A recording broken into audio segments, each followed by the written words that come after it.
Bonjour, ici Jean-François Denis pour Théovox Actualité. J'espère que vous allez bien. Aujourd'hui, mardi 28 janvier, nous sommes à Longueuil dans le cadre d'une conférence de presse organisée par Réinfo Québec dans le but d'exposer une mise en demeure que Réinfo Québec aurait envoyée au Collège des médecins au mois de novembre dernier. Mise en demeure pour laquelle Réinfo Québec est toujours sans nouvelles de la part du Collège des médecins. On vous fait écouter cette conférence de presse à l'instant.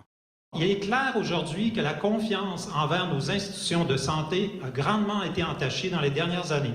Ce n'est pas uniquement les professionnels de Réinfo Québec qu'ils ignorent, mais tout un ensemble de faits scientifiques et d'experts internationaux qui éclairent les nombreuses erreurs, falsifications et désinformations qui ont été commises dans les dernières années.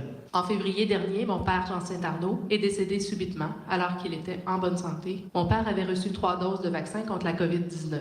La communauté médicale, hormis quelques rares médecins, fut muselée par une censure imposée très ouvertement. Le Collège des médecins a refusé d'ouvrir une enquête qui m'aurait permis de comprendre pourquoi le médecin au bureau du coroner a refusé d'ouvrir un dossier. Cette omerta et le fait de ne pas obtenir de réponse ne font que générer davantage de questions et entretenir mes doutes. Quelles seront les prochaines étapes suite à la non-réponse du Collège des médecins? Aujourd'hui, c'était une étape, effectivement.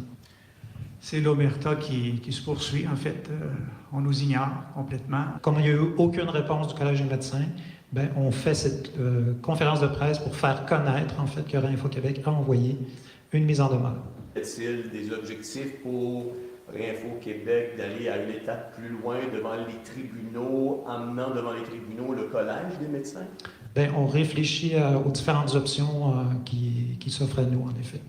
Pour moi, l'absence de réponse est une réponse. C'est une omerta, il n'y a pas d'autre choix de ne pas répondre. Ils sont très mal pris actuellement. J'aimerais pas, je dormirais mal à leur place. C'est ce qui résume cette conférence de presse mise en place par Réinfo Québec afin d'exposer cette mise en demeure qu'ils ont envoyée au Collège des médecins en novembre dernier. Vous trouverez l'intégralité de cette conférence de presse dans la descriptive de cette vidéo. C'est Jean-François Denis pour Théovox Actualité en direct de Longueuil.